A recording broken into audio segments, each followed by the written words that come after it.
My ex-girlfriend took her own life in middle school and told me I was the reason why. I spent the rest of my life traumatized trying to heal, but now 8 years later, I just received a friend request from her.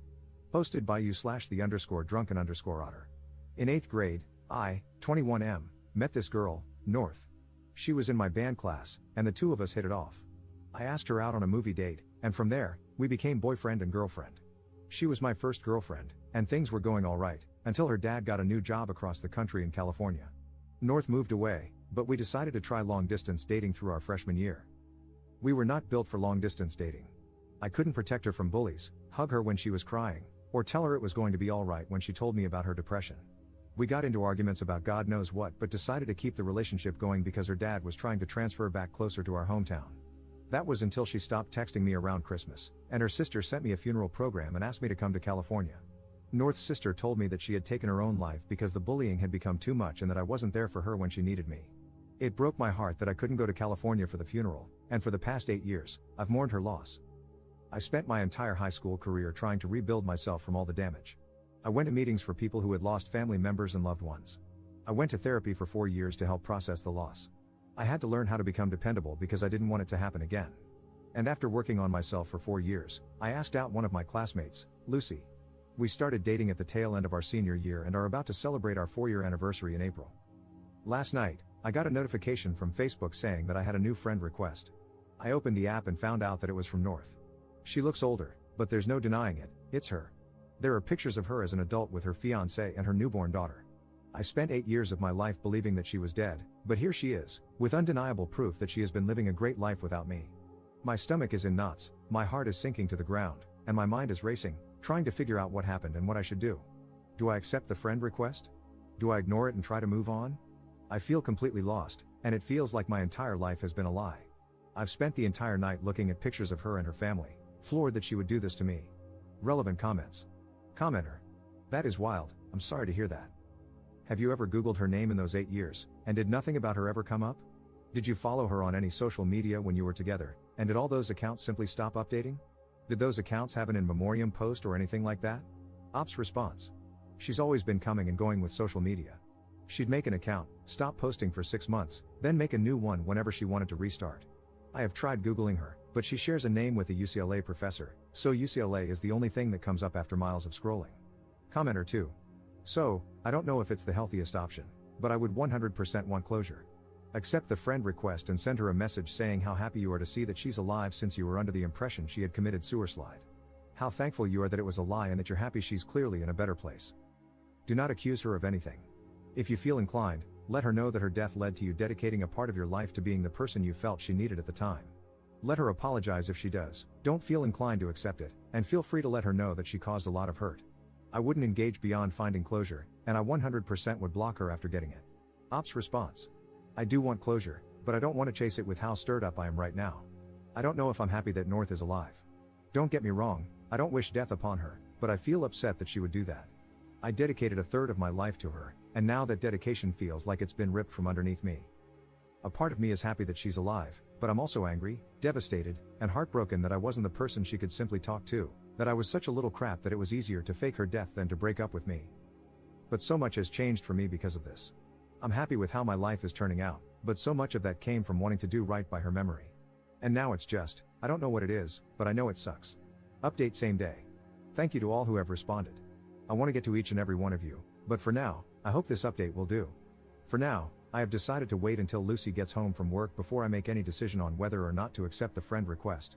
I want to know what she thinks, and I can always depend on her to keep me level-headed. But until then, I just kinda want to sort out my feelings. I remember the day I found out about North's supposed death. It was a few days before Christmas, and the snow had just started to hit the ground. I remember walking to the edge of the neighborhood along Main Street. I sat on the sidewalk, watching the cars, thinking about how, if I walked onto the road, they wouldn't be able to stop. I was sitting there on the sidewalk, contemplating for what felt like hours. It was there that I decided I wanted to keep living. It was the most important choice of my life. But now that choice feels hollow. It feels meaningless. Every decision I've made since then has come from that choice I made 8 years ago, and now it feels empty and without promise. I'll keep you guys updated on what Lucy and I decide. Please don't think for a second that I plan to do anything drastic, I really don't, and I want to keep making that choice to live. But for now, I just need to figure out my meaning. Second update 2 days later. I accepted the friend request. After Lucy and I talked about it, we agreed that the possibility of getting some sort of closure would be worth it. So I accepted the friend request and sent out a text saying hello. About half an hour later, I received a notification that North had responded. We started talking a bit, discussing how our lives had been. Turns out, she and her fiancé were in town visiting family, and it made her think about all the hurt she had caused me. She said she wouldn't feel comfortable moving on with her relationship without knowing if I was okay. She tried to apologize, saying that we were dumb kids and that it seemed easier to ghost me instead of breaking up with me. She told me all about how, in some messed up teenage way, she thought that giving me an explanation for her ghosting me would make it easier for me to move on, so she and her sister concocted the whole story. I told her about the years of therapy, the years of loneliness, and how guilty I felt when I started dating again.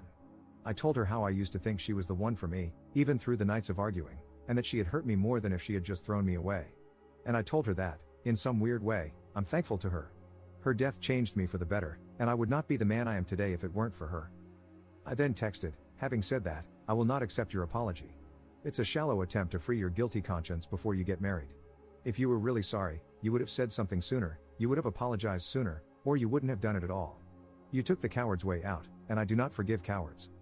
She said she understood but hoped that one day I could move past the hurt she caused me and find it in my heart to forgive her. I took screenshots of the whole conversation and sent them to her fiancé. I don't know if he knows the story between me and her, but now he has enough of an idea that they can start the conversation.